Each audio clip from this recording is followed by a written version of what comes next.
bien, c'est le chapitre 3 pour la relativité générale, version très simplifiée.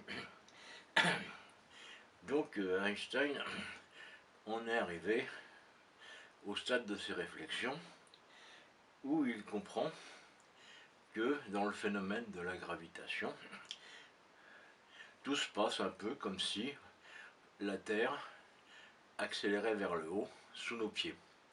Imaginez que on est sur une surface, cette surface monte en accélérant sans arrêt, on va être collé à cette surface.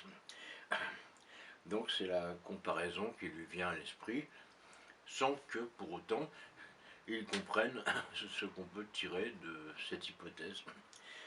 Mais il se souvient de la problématique de la plume et de l'enclume, c'est-à-dire le problème qui l'avait intrigué au départ. Et il revient donc mentalement à sa fusée loin de l'attraction terrestre, aux confins de l'univers. Cette fusée, on va dire qu'elle vogue par exemple à 100 000 km/h. Alors Einstein lui parlait pas de fusée, il parlait d'ascenseur spatial, mais bon, on modernise un peu. Et puis on rend les choses un peu plus vraisemblables avec le concept de fusée.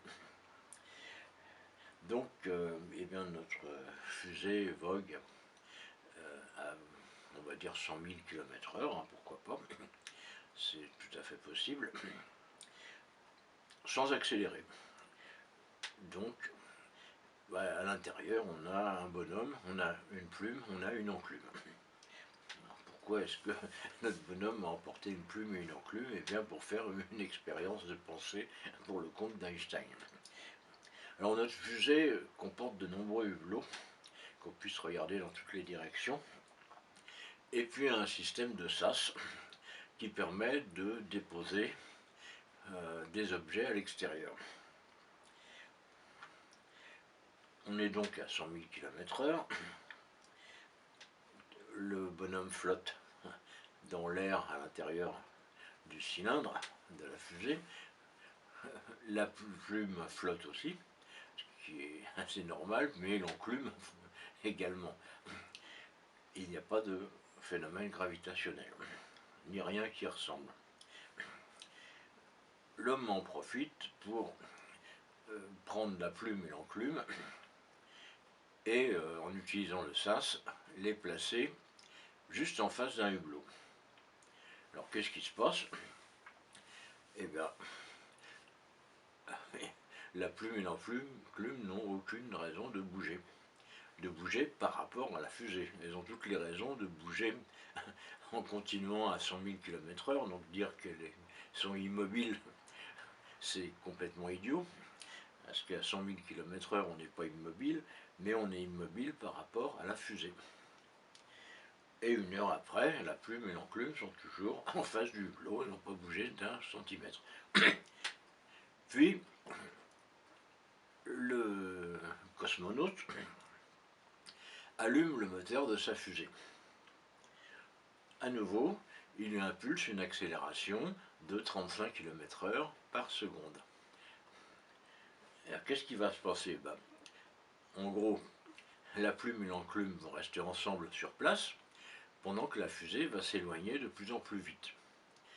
Mais visuellement, par rapport à l'observateur à l'intérieur de la fusée, la plume et l'enclume tombent vers l'arrière à une vitesse croissante, exactement comme elles tombaient sur Terre quand on les largue par exemple d'une montgolfière.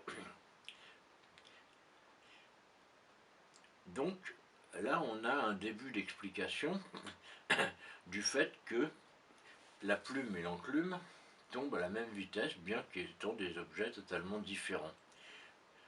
En fait, dans cette expérience de pensée, on comprend qu'on n'a plus que la force d'inertie et un autre facteur que Einstein n'a pas encore découvert. Il dit il y a quelque chose à trouver, ce n'est pas une force, ce n'est sans doute pas une force, hein, il en est là de ses réflexions, mais on a une amorce d'explication au fait que la plume et l'enclume tombent à la même vitesse.